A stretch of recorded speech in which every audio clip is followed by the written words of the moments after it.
ఈ 3 డివిజన్ల మీద మీ దీవెనలతో వచ్చిన మన ఇందిరమ్మ ప్రభుత్వం వచ్చిన ఈ 18 నెలలలో సుమారు 19 కోట్ల రూపాయలు సిమెంట్ రోడ్లకి ఇంతకు ముందు ఇచ్చాను.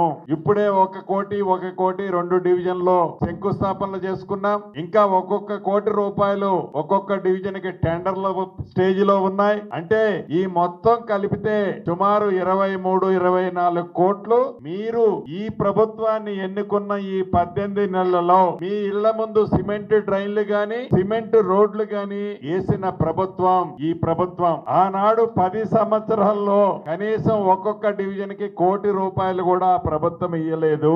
ఈ 18 నెలల్లోనే మీకు 22-23 కోట్లు ఇచ్చాం. రాబోయే రోజుల్లో 100కి 100% అన్ని ఇళ్ల ముందు రోడ్లు డ్రైన్లు కట్టే బాధ్యత కూడా మన ప్రభుత్వానికి. ఎక్కువ మంది సిమెంట్ రోడ్లు ఇళ్లు అడుగుతున్నారు సార్ అని చెప్పారు. వాళ్ళు అడిగే దాంట్లో నిజముంది. 10 సంవత్సరాల్లో సంవత్సరానికి ఇంతెంత వేసినా ఇప్పటికి అన్ని పూర్తయ్యాయి.